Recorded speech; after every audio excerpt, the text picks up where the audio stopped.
Debout Congolais, unis par le sang, unis dans l'effort pour l'indépendance. Ensemble, défendons la patrie et gagnons cette guerre insensée du M23, appuyée par l'armée rwandaise. Batela Ekolo, Bendele Koyate. Bienvenue sur GCAM Télévision, bienvenue également sur Debout Congolais, l'émission des éclairés. Merci à vous, chers téléspectateurs, d'avoir choisi la bonne fréquence qu'est l'émission Debout Congolais à travers la voix de votre humble serviteur. Samba Olonga Mukiliza, toujours balance, justice Yanzambe et Ratakate, justice Yanzambe, moto mokote. Aïcha Paka na contrôle nango, même après des siècles, yeba que justice en Zambie et continue à frapper. L'on a kaka malamu pour yeba que résultat paysalaka. Sache-le bien que ma beyoza ko sala nan kuku, résultat nango ko sala nan poissa. O pe oza ko sala nan poissa, résultat nango pe ko sala. D'une manière ou d'une autre, nous finissons tous par récolter ce que nous avons sémé. Alors comme benga yankete, comme benga malente, comme mona yo incontournable était parce que Nzambe ba contournaka été. Même lisu ya Nzambe na kati ya toilette na yo azomona yo. Donc toyebaka kosala malamu ezali rappel à l'ordre na lekiselaka bino tango te ezali pour tout recadrer ba conscience na biso en ne faisant que du bien. Voilà.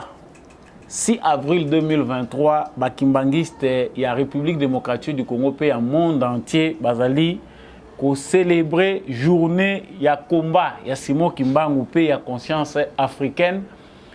Et Zali, vraiment, décision signée Félix Tshisekedi qui entre en application Mokolo.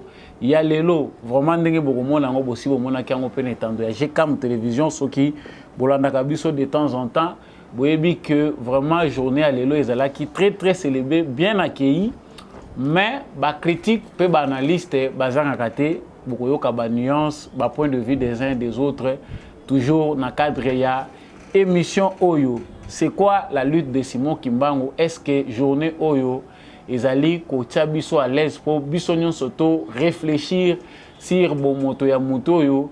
Apport na ezalaki nini na combat ya indépendance azali moko ya ba précurseur ya indépendance ya République démocratique du Congo et singeli toyeba yepe ba ko honorer. Mais au-delà de ça, il y a de ceux qui pensent que derrière la décision de Félix Tshisekedi, il y a une motivation politique. Voire plus loin, tozali kota là certains internautes, certains acteurs politiques balobi, c'est une décision pour na ko plaire na Kamoro Boye pour des ambitions électorales. Balobi que le Congo est un pays laïque, on ne peut pas prendre toute une journée pour satisfaire un coin na ambition moko électorale. Yo peut-être aux aki blessés, mais c'est ngeli tozongi sabande kona biso to meka ko éclairer situation nini penda ya solo journée oyo et commément na peuple congolais en général. Actualité ya mibale mais yango neto ko banda nango ezali charte signée, il y a Union Sacrée. Tout est 300 partis politiques signé qui bongo charte, il y a Union Sacrée pour la nation et comme plateforme électorale, bango bazali décidé na mois avril pour na comporter Félix Tshisekedi comme candidat na bango na élection présidentielle oyo ezali constitutionnellement prévu pour na kozala organiser na année Oyo Tozali, c'est-à-dire 2023, la fin à 2023, awa. Kasi parmi les leaders Oyo, signé Charte Wana, Tumoni Jean-Pierre Bemba Gombo, Tumoni Sama Lukonde, Christophe Mbosso, Modeste Bahati, Vital Kamerhe, Augustin Kabouya de l'IDPS, Marc Ekila pour inciter que ceux-là, Union Sacrée et Tondi Batou, baza ko juré na kombo ya Félix Tshisekedi. Bato musu balobi différence égalité entre FCC na Union Sacrée. Nini peuple a koki ko retenir. Bato musu balobi c'est le ticket gagnant Félix Tshisekedi en faisant signer acteurs politiques na ba poisson ya minene ba mbisi ya minene na kati ya charte et la kishi vraiment que à cause la incontournable quand adverse na ye et cause la na poate liboso na ye azali déjà relié. Qu'en pensez-vous? En tout cas, nous allons éviter de mettre un point de vue dans les commentaires pendant que tout ça là analyse tout ça là sika awa pour na koyeba union sacrée na charte ba signé na ndenge ba s'aligner derrière Félix Tshisekedi. Qu'est-ce que ça apporte comme poids politique na Félix Tshisekedi? Qu'est-ce qu'on peut envisager dans l'avenir? Différence nini ezali entre l'union sacrée et les fronts communs pour le Congo oyo asalaki na Joseph Kabila. Oyo bilongi musu tozali komona baye kotonda na union sacrée oyo bakimi bwato echoli kuna to bengi FCC basundoli Kabila baye kotoyo baye pe kotonda ebele. Différence ezali nini? Nous allons essayer de les savoir tout au long de ces numéros. La parenthèse de notre émission sera un chiffon, j'appelle ça comme ça. Les alliés dans document moko les alliés circuler selon écrit dans document on a balobi que les alliés document signé administrateur général, il y a agence nationale, il y a renseignement, lettre adressée à président de la République. J'appelle ça déjà un chiffon. Bogoyoka suite nango na parenthèse, il y a émission Oyo. Voilà tout pour l'essentiel de l'actualité que je vais analyser avec vous dans le cadre de cette émission. Soki ezali mbalanayo, il y a liboso, rejoindre famille avec éclairé, c'est-à-dire Debout Congolais. Abonnez-vous, vous devenez membre de Debout Congolais. Wana au komiso l'openda éclairé, dans un doute il y a ko hésiter le seul colonayo, mais mingi bolingwa Congo. Zalaka kafar dese na motema Simba Bendele Ekolo Congo. Tikela biso commentaire depuis quelle ville vous qui nous suivez déjà, laissez vos commentaires depuis quelle ville. Vous soutenez nos phares d'essai, vous soutenez l'émission Debout Congolais. En tout cas, merci Nabino Bato Bozé Belé déjà pour rejoindre vraiment plateforme Nabiso pour un éclairage utile. Vous voulez apporter un éclairage, des questions, soyez concis, c'est-à-dire vous poussez. Otindika ka question na numéro o ezana se itando ezali ya Samba Olonga. Soki leki milai nazo ka lisute téléphone nanga PC kufi. Charge leki nazo ko ka lisute téléphone nanga esi et kufi. Donc nazo mona suba message mususu te. Voilà, très rapidement, je retourne dans l'actualité qui nous concerne aujourd'hui. Je préfère d'abord commencer par Makambo Union Sacrée bon Tokusu qui sanatata Simon Kimbangu. Voilà. Union sacrée pour la nation. Basili Bongo ko signé charte na bango mokolo ya lobby. Charte wana ezali ko déterminer ndenge nini bakokambama na plateforme na bango, ndenge nini bako orienter makambo na bango. Objectif na bango ezali déterminé kuna ezali ko porter candidat moko ya bango na ba élection présidentielle.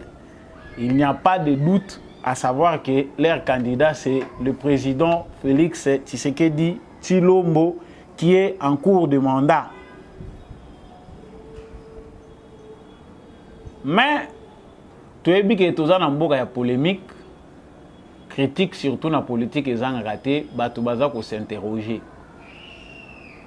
Ba signé na union sacrée tomoni Jean-Pierre Bemba, tomoni Vital Kamerhe, Modeste Bahati, Christophe Mbosso, Augustin Kabuya Tshisekedi lui-même et puis on en passe. Les leaders Oyo Bazali qui ont représenté toutes les 26 provinces, il y a République démocratique du Congo.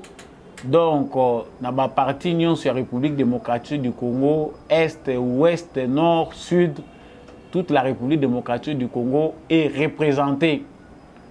Au total, c'est 300 partis politiques Oyo ba adhéré na vision wana ya Union sacrée pour la nation initiée par le président de la République Félix Tshisekedi.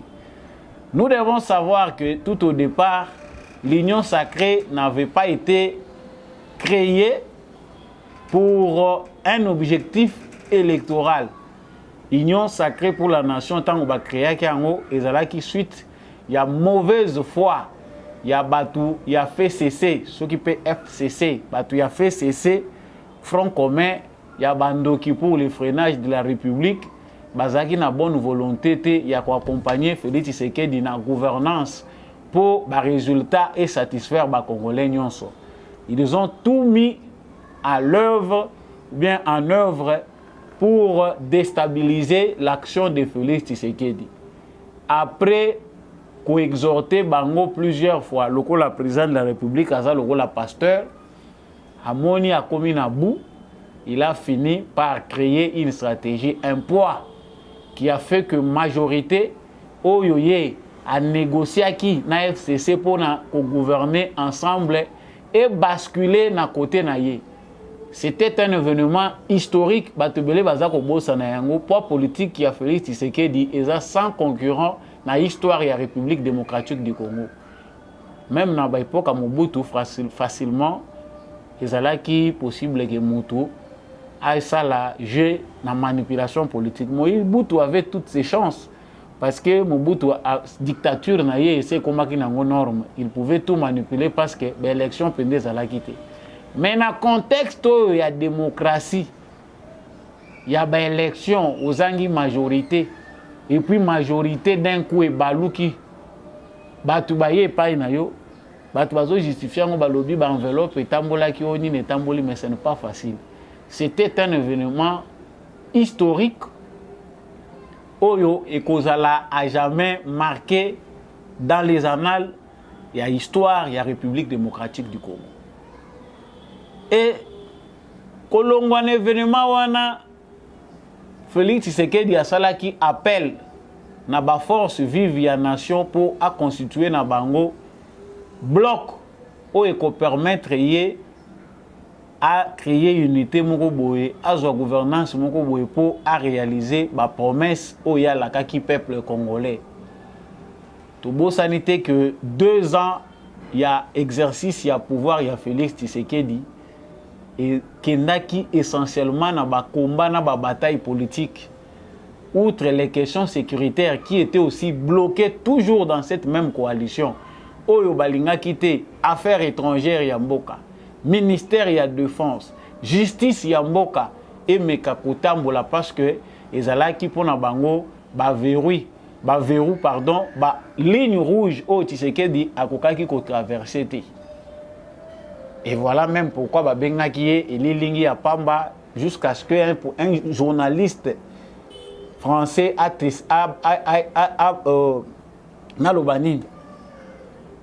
a qualifié président Nabiso na président postiche. Mais le même président Lilingi à Pamba wana alilisaki batu mukolo abetaki loboko na mesa discours ya 6 minutes et silisaki batu mayele. P akati FCC cash mukolo yango abu pia. Et c'est là le début de l'union sacrée.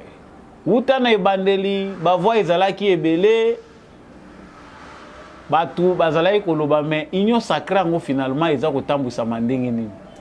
Bazana ni statut, bazana charte té, et je cite ici vraiment en passant naza ko pe saluer Jean-Luc Kabanang qui est aussi parmi bateau bazali ko souhaiter que union sacrée ezala na charte oyo ko déterminer fonctionnement nango ba yeba ndenge nini ba ko tambola.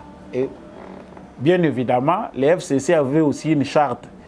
Parmi les signataires il y a charte ya lelo toza ko mona pe bilongi ya bato oyo ba signaki charte oyo ya FCC. Je peux citer seulement quelques noms. Lambert Mende, Puis Mabilou et j'en passe. Puis l'ongiwana bokomonango va revenir les sous-soukuna.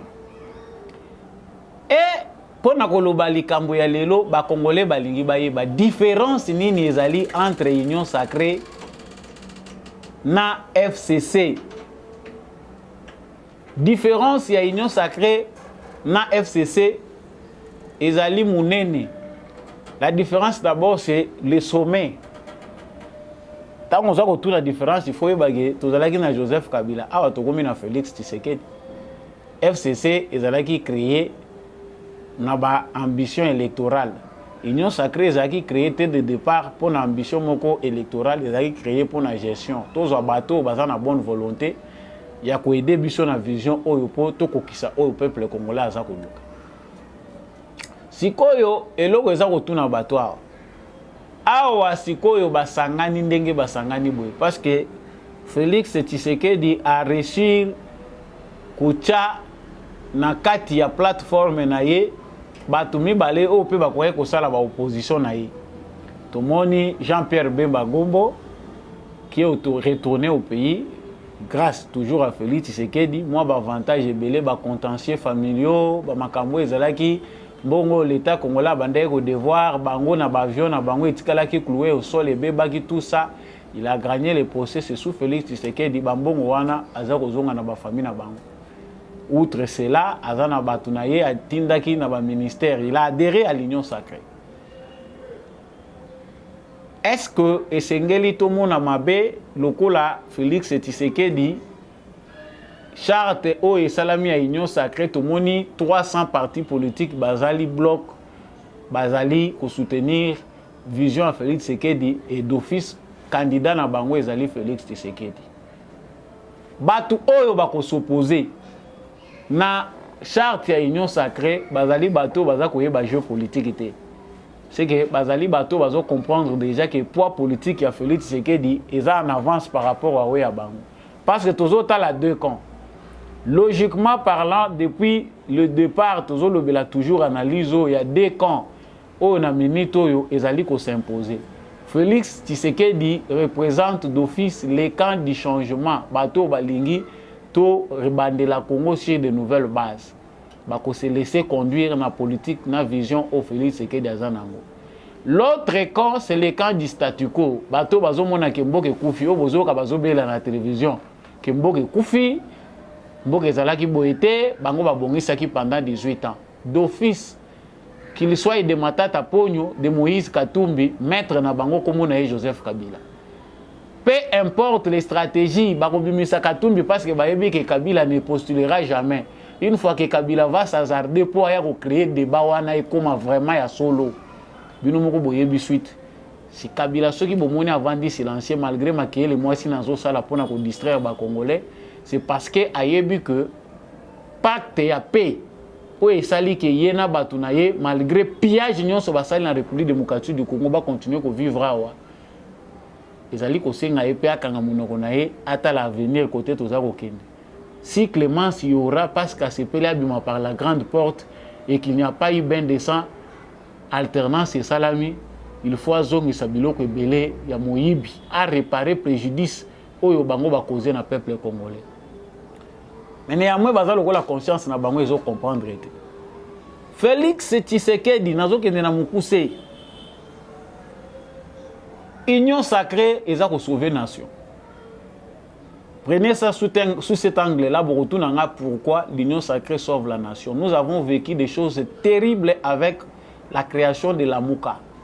Lorsque Fayoulou a été désigné sur base des théories occultes, des pratiques occultes, na escroquerie au Eleka qui na Genève, les pays étaient divisés. To bandela kango parce que zo ça la passe ba te belé bandé ko vivre en frère na poto comme na ba pays belé comme ici au Congo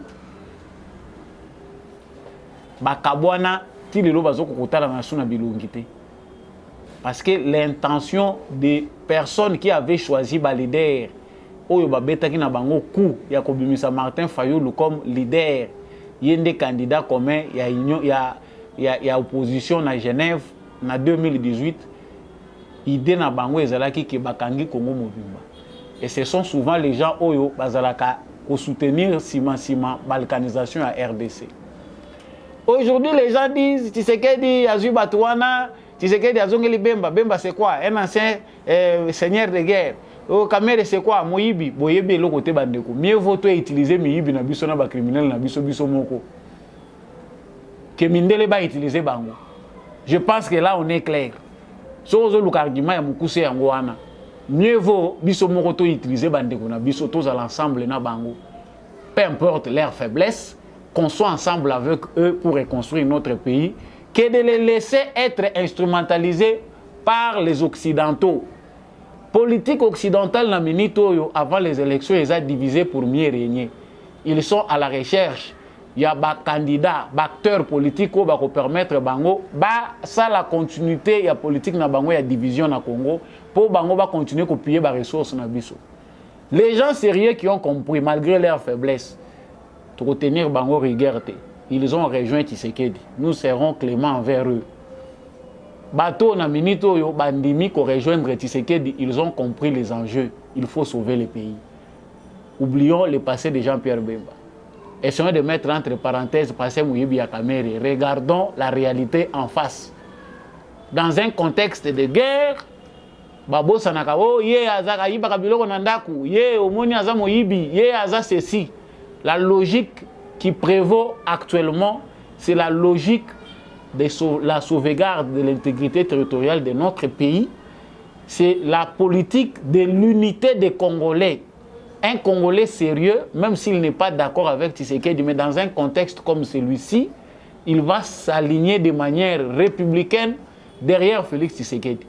Et ça facile et difficile à comprendre. Donc, pour comprendre pourquoi Tshisekedi, qui a un parti politique le plus populaire, qui est l'UDPS, ce qu'on par rapport à la géopolitique, et un parti politique était au côté les mains, même à moitié, n'a parti à Félix Tshisekedi. Félix Tshisekedi, même sans moyens, a couru pour engager campagne électorale, nous l'avons vu en 2018, sans moyens de bord. Bon, il y a une campagne, ils ont même $1 million. Mais il y a eu des gens idéologiquement préparés. Bayebi, peine, Bayeba qui lutte. Ils ont soutenu Tshisekedi na forme nyons. Élection à Tshisekedi na ba candidat ou ba kenda ki ba candidat lourd bazala qui présenté. C'est-à-dire élection au muto akei campagne na bobola nyonso. Ye moko lobaki en campagne ya ba pauvre. Les autres avaient préféré aller prendre les moyens baki kozwa bambongo ya Mo Ibrahim, bazu bambongo ya Union européenne. Lelo banyongezo landa bango. Awa Union européenne soko boki bango tantôt Sony, tantôt ils sont en train d'étudier d'autres stratégies. Comment les élections qui doivent venir. On sait que Tshisekedi, c'est un poids lourd. Il est difficile d'écarter ces messieurs. Dans le niveau à sa commune politique à Congo, il est bien aimé par les Congolais. Tomatato Kitaso, qui sondage d'opinion et salami, en sincérité, il n'y a pas un candidat qui peut être égalable à Félix Tshisekedi dans la course électorale. Azana été. Peu importe, Bakanda, Congolais, Bazanango, il y a des Congolais qui sont encore affamés. Ils ont un bateau, ils ont un na Madoussou, il y a Mabélé, ils ont un province, na Bango, Banzelana, mais il suffit seulement de voir ce qui se passe déjà à gauche, à droite, pour voir qu'il y a quand même une bonne volonté. Oh, Tozeli pendant des années, tout comme on a voté. Donc sur ce plan-là, Félix Tshisekedi part favori. Le fait pour lui d'avoir créé cette plateforme, à commission une plateforme union sacrée, à PC en charte, et Bouki, ba projet et belé à Mindele dans la République, dans l'Ibanda, pour la République démocratique du Congo. Les Blancs ont leurs cartes. Bazana ba politiciens na bango bazako luka ba utiliser. Les Américains fabriquent d'autres. Les Européens bazapé ko fabriquer ba mususu ya bango. Batuna bango bazako luka acteurs politiques nini na Congo to ko utiliser pour tous la mise kuna. Nous devons aussi avoir nous Congolais notre propre stratégie pour faire face à une telle réalité. Batoyo ba continuer te manipuler biso ko utiliser biso éternellement. Il faut que les Congolais qui font la politique comprennent ça. Boza lokola ba bébé soko ke une ambassade moko ba pe chauffer vert ya ko kota ko bimi et comme lokola sujet orgueil et comme lokola fali akutani na Macron parce que koti na répertoire wana ezalaka kaka ngai ba musicien nyonso moni ba musicien nyonso baza awa je suis le seul musicien où ya koti sa président awa na memai na bandal. Je pense pour lui, c'est tout ce qu'il avait fait. Et nous avons aussi des politiciens comme ça qui vendent les pays consciemment ou inconsciemment dans les couloirs politiques, les couloirs diplomatiques. Il y a tant de bengi ça y est, il y a une Union européenne, il y a un Parlement européen, pour lui c'est un sujet, il y a Koseka. Alobia Nazo Betatour, moi je parle dans le Parlement européen. Hein? J'ai beaucoup rêvé, aujourd'hui je suis respecté, Bazo Yambangai, Bazo Luka moyen nini ya manipuler bino. Bazala na batu na bango oyo baza ko informer bango sur tout ce que pensent ces gens-là. Ces macaques là, ces nègres, baza ko kanisa nini. Chaque fois qu'il y a évolution na raisonnement na biso bango il faut bazala au courant. Il y a des politiciens comme ça dans la scène politique congolaise au bazo servir ba service ya renseignement ya bamboka bapaya. Pour ba continuer ko contrôler penser na biso. Donc biso soki tolingi to évoluer tolingi to créer eloko moko boye tala lelo loi kaka ya pamba balobi mutu aye na proposition na ye de père et de mère comme c'est dans d'autres pays mais tala ba répercussion nango. Et vous voyez des politiciens mususu wana ozo kanchaka zolo beza conscience na ye mais lui parle par sous influence de l'Europe ou de l'Amérique. Non, il faut combattre cette loi là. Oyo ki eloko la perroquet abandi ko répéter makamba yebisa ki na chambre. Donc, l'analyse est claire, c'est Félix Tshisekedi qui gagne.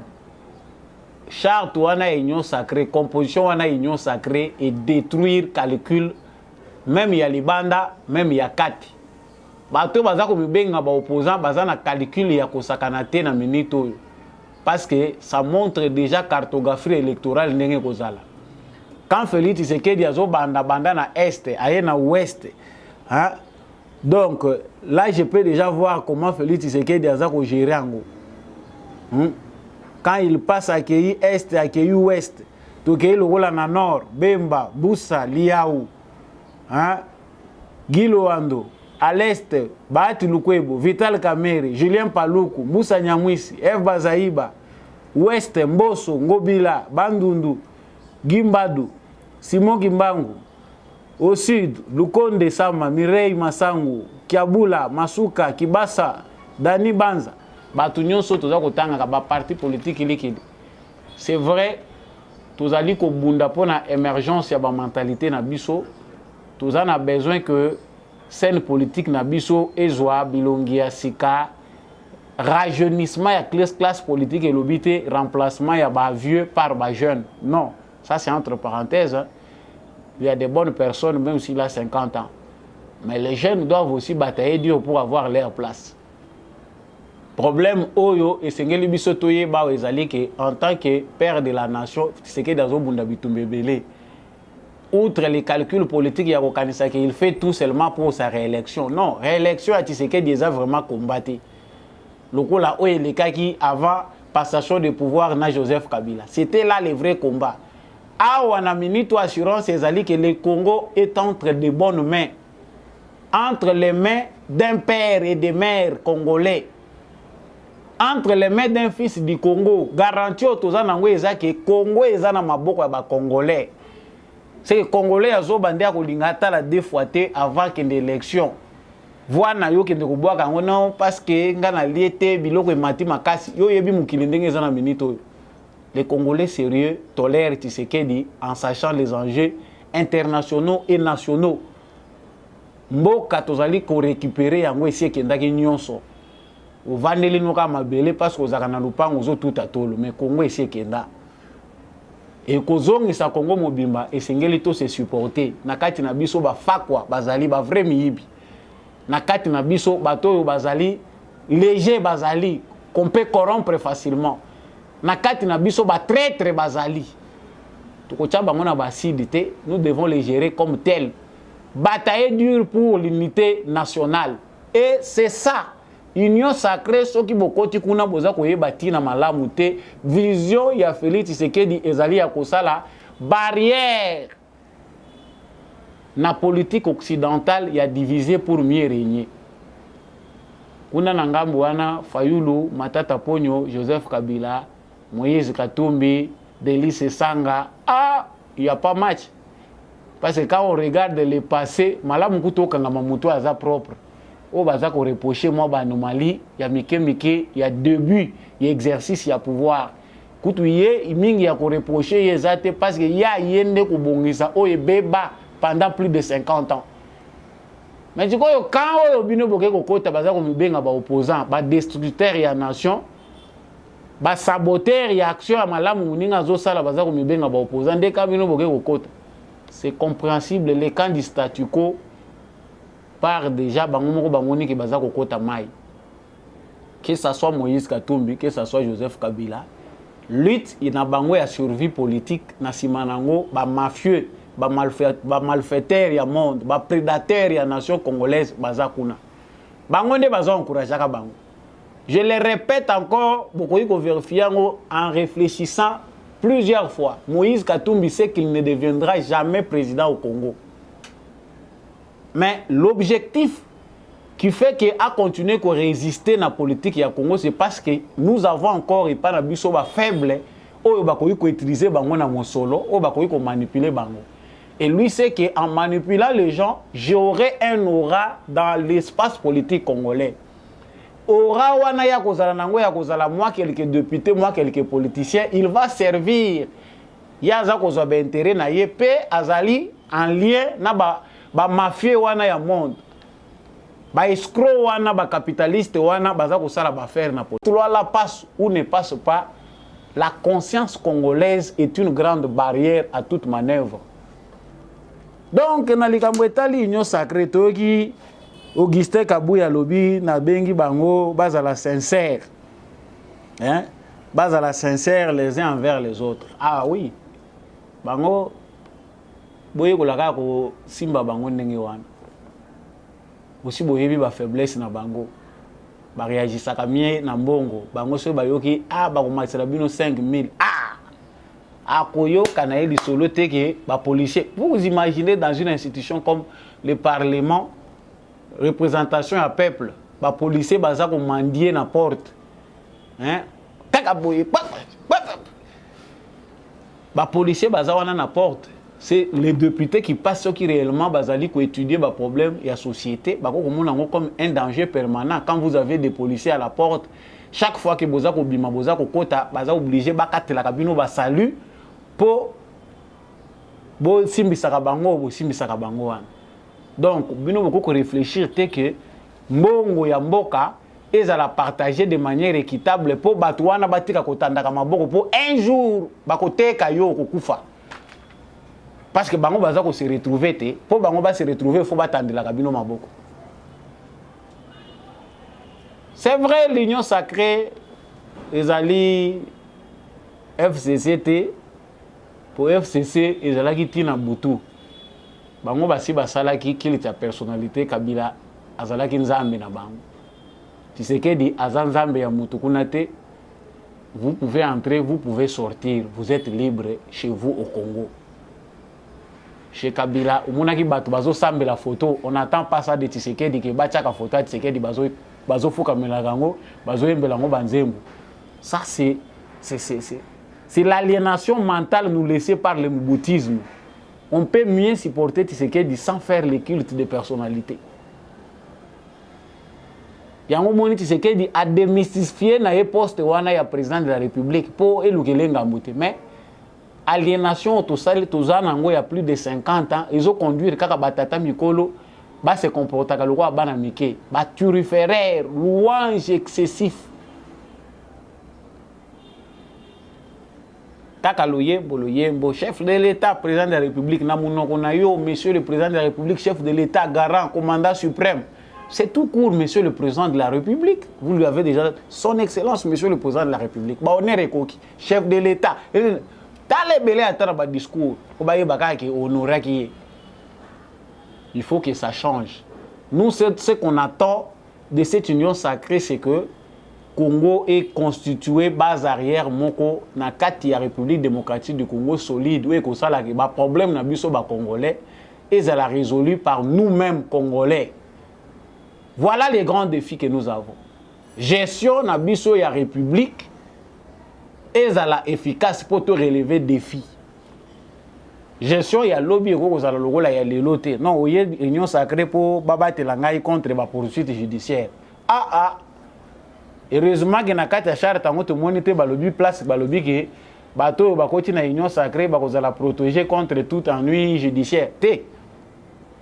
Non soki na koti union sacrée nde na ko perdre poste wana te. Ah oui, ba calcul wana pesa na kati ya ko salima mais aidez-nous. Aidez-nous Augustin Kabuya à sauver la lutte de Etienne Tshisekedi parce que outre bango baza ko sala Félix Tshisekedi à la tête du pays ezali combat munene. Oyo ba martyr rebelle ya UDPS baza ba héros dans l'ombre. Ba mususu rebelle ba yebi ba komona bango leloté. Il bénéficie de cette lutte là ba tondi ba lobi toye union sacrée. Alors il faut ka bobi na bango dans ce côté. Il faut chaque fois que zongi saka bango na nzela parce que cette lutte là est sacrée, elle est noble. Nous avons dit, pour ceux qui cherchent à savoir l'union sacrée, Félix Tshisekedi part déjà favori. Je réinsiste là-dessus. Concurrence, c'est ça les sous-soutés. Tout ce qui ça la calcul. Le reste que nous devons faire, c'est d'échanger nos mentalités. Défi mouné les sécurité à l'est de la République démocratique du Congo. Ceux qui Congolais ne sont comprendre que na bas sentiment na biso divergent, hein, na bas clivage na biso, nyonso tozanango. Cet homme est une opportunité. Tu peux ça y chance de continuer kokende na ye liboso asala temps na ye atika mboko na rai au mona que tozala ba to considérer na monde. Mais tant tozo perdre na biso temps parce que pendant ce temps que makambo union sacrée zo salema fayu la zo le la na ye que tout est préparé avec Denis Kadima pour que va favoriser tricherie à Tshisekedi. Vous verrez que la contestation électorale est déjà planifiée pour créer semer le désordre. Nous, on a gagné le sous-élection, on a eu Basali Boy. Donc, tout ce que fait Fayoulou dans le moment où ils allaient continuer quoi qu'il ait de Nikadima. Non, il est en train de préparer la tricherie pour Félix Tshisekedi. Ah, vous l'aurez compris, dans les jours qui viennent, l'analyse soit approfondie concernant Union sacrée pour la nation. Voilà 6 février 2023. Le lot 6 février, 6 avril, pardon, 6 avril 2023, ezali esengo munene ya bakimbangiste ya Mokili Mobimba. En tout cas, ngai nazana ngai créé nani adepte te ya église ya Simon Kimbangu ou bien église kimbangiste, mais je suis parmi ceux qui croient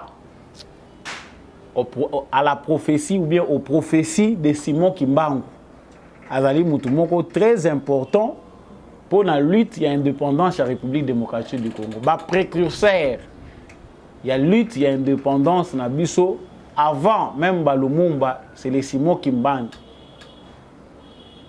Je vous laisse d'abord suivre cette ambiance oyo et régner. Mukolo lelo ba kimbangiste, tozalaki férié, boye ba toza penda férié. Signé Félix Tshisekedi. Suivez d'abord cette vidéo et puis on revient.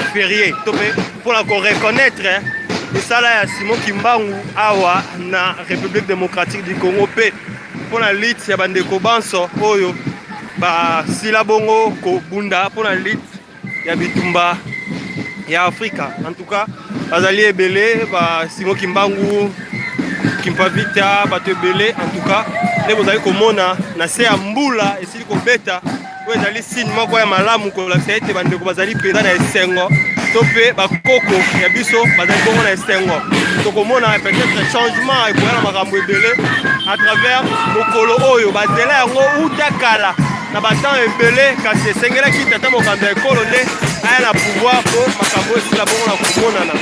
On est là en direct sur GCAM télévision, partagez les lives en tout cas esengo ezali makasi pour partager na se ambula lolenge bozali komona bandeko batondisa mina esengo lolenge moko pe elingi kolakisa ete bancêtre na biso baza penza na esengo par rapport à mokolo ya lelo. On est là, on s'achemine vers le centre, on est en direct en tout cas, ne zappez toujours pas sur GCAM télévision. Vraiment esengo ezali makasi mamba te nana yebaki ke mutu mwinda akoki kozwa lukumu ya boye et surtout toyeki mbangu oyo batiolaki bafingaki kasi lelo baza korekonetre keke mbangu azalaka ya biso ayaki kosauve mutu mwindu yango wana lelo lukwa toyokaki sango yango papa apesi biso nzela ete eza journée chômé epeye biso tosengeli koyamba liloba ngo na esengo yango alaki mbangisi na mokolo ya ebandele lingomba na ye lelo aza koniasa na defile ya kafukafu po ete bapambole ekita na mboka na biso mpe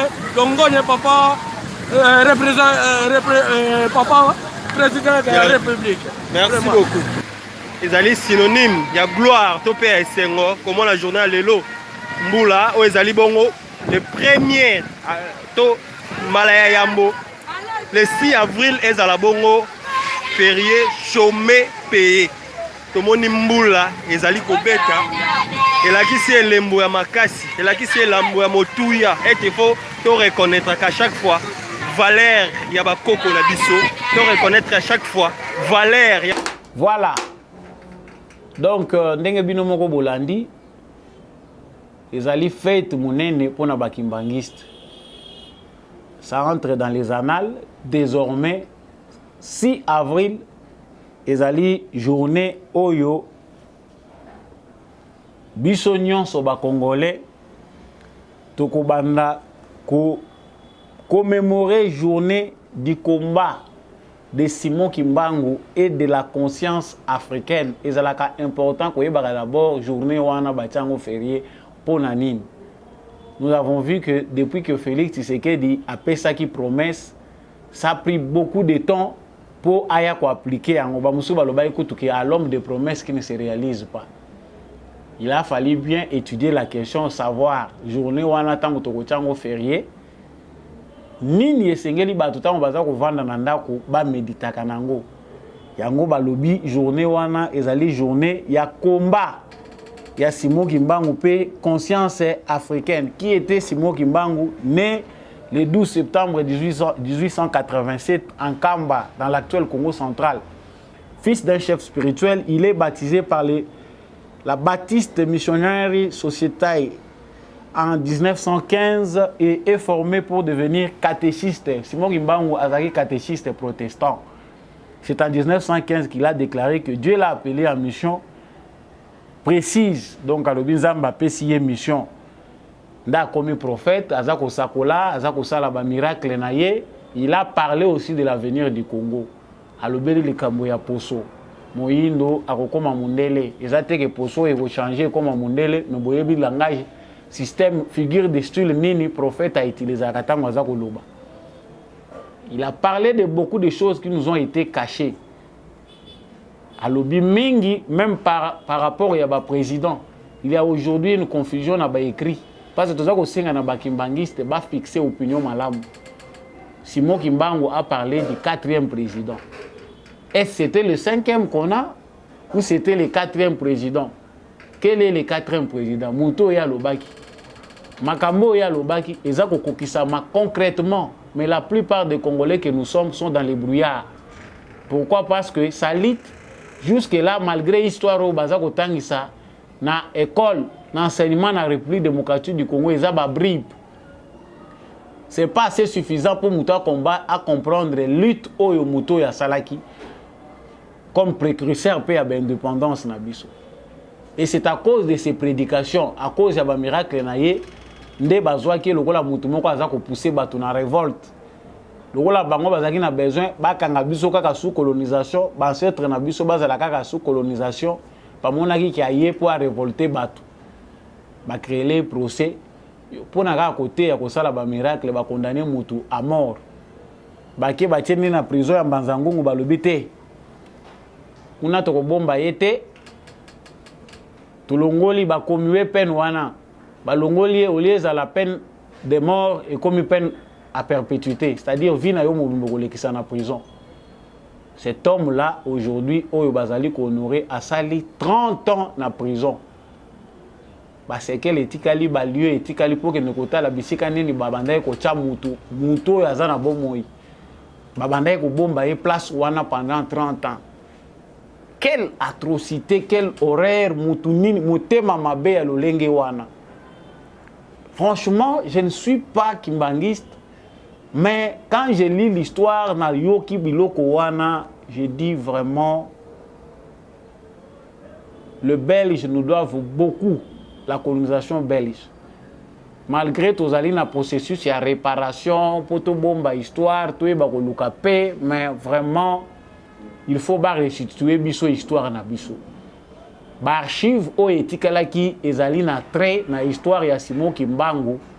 Il faut que le ministère de la Culture, le président de la République, le gouvernement de la République, basa la commission ya ba historien ba kende kuna na Belgique pour que les archives concernant concrètement histoire de manière politique bato ba gérer ki ba prison ba makambo ebele bazong isango de manière officielle pour tout rassembler ba restituer biso histoire na biso. Mais pendant que mutoyo bazui batie journée na ye balobi ezali journée fériée, tout le monde peut bakisi conscience africaine, c'est-à-dire tous les Africains, conscience aux Africains bazanango, il y a indépendance na bango, il y a liberté na bango. Tout le monde médite sur ça. Simon Kimbangu aza mutoyo a se limité seulement pas na ba frontière ya Congo, il est allé jusqu'au-delà. Batebele bayoka ki sango na ye, bayoka ki pe ba prophétie na ye. Mais lokola mboko ezalaka nango ya polémique, ya ba critique, balobi Félix Tshisekedi asala ngo pona ba ambition électorale. Mais ce que ezaki pona ba ambition électorale, Kabila salaki yango te pona nini Mobutu asalaki yango te. Bazwaki idée te. Parce que ce que ezalaki pona ba ambition électorale pour bato à côté wana bango nyonso ba sepela nanga. Kabila asali 18 ans, bo conseiller qui était pona nini asalango.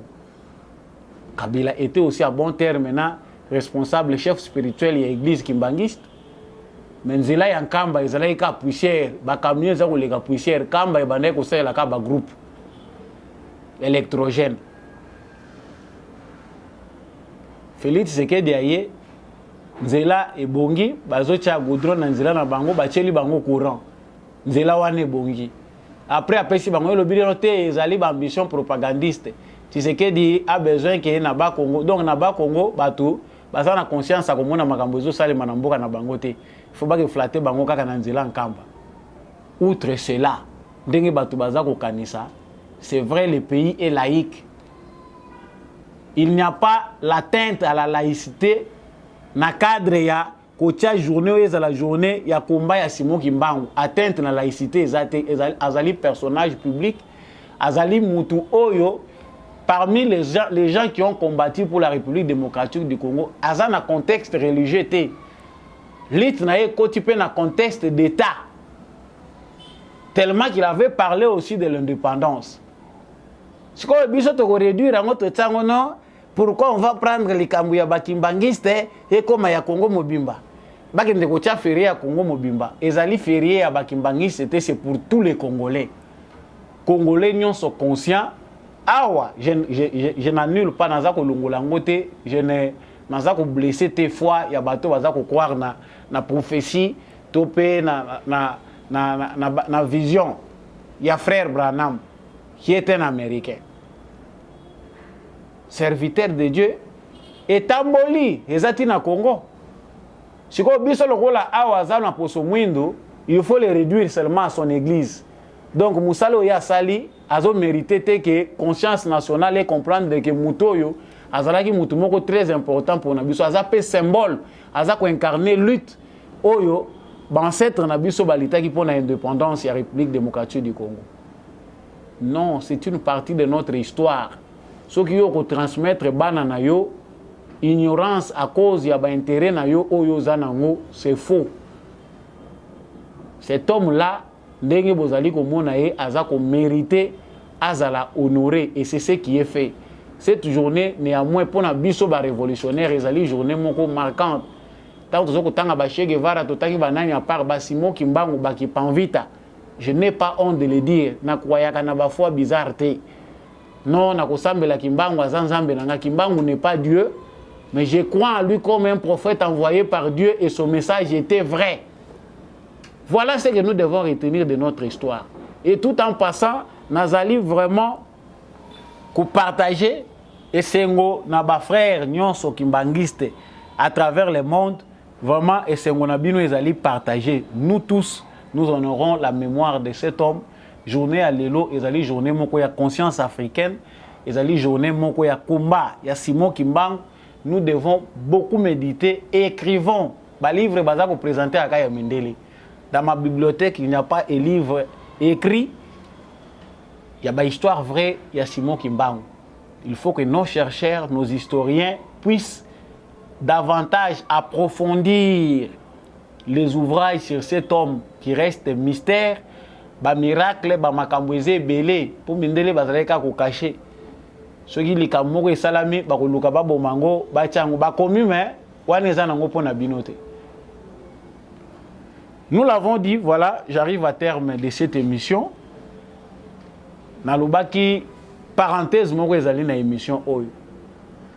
Document au bozomona wana. Ces documents, ils documents moko, ils ont circulé sous prétexte que ils allaient documents effoutés, il y a administrateur, il y a un air. Parce que botin de linga ngo batebele, je ne parle pas souvent de fausseté comme ça. Ba chiffon oyo na kipakangote. Mais comme ba spécialiste bazali oyo basala ba aventure na ba réseaux sociaux pour manipuler l'opinion, ce qu'on a faible, le moni eleki. Non, DG, administrateur général, il y a un air, a commis le président de la République lettre sur le risque de balkanisation lié à la présence de l'armée wana, baza ko exploiter ba mine, baza ko sala ba nini et a commis lettre. C'est quoi lettre ngwe bimi na canal anani. Donc il y a comme la grande président ba lettre et l'équipe président ba tie ba bombe na placard. Boyebi fonctionnement ba service secret botika makelele.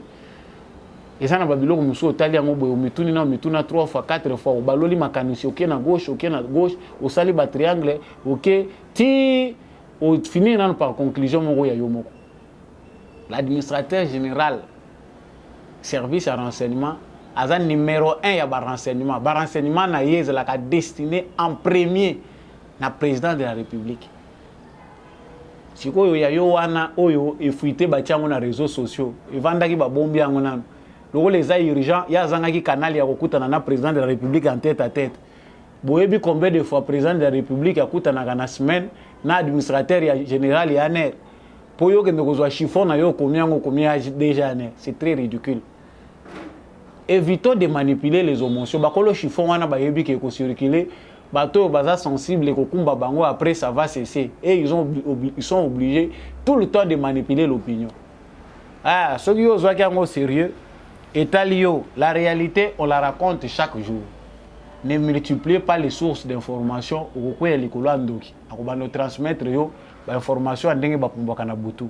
Voilà, je vous remercie d'avoir suivi cette émission. Samba Olunga Asepeli Nabino Boza Ebele Nangola Kolanda émission Debout Congolais na France, na Allemagne, na États-Unis, na Afrique du Sud, Canada, Australie.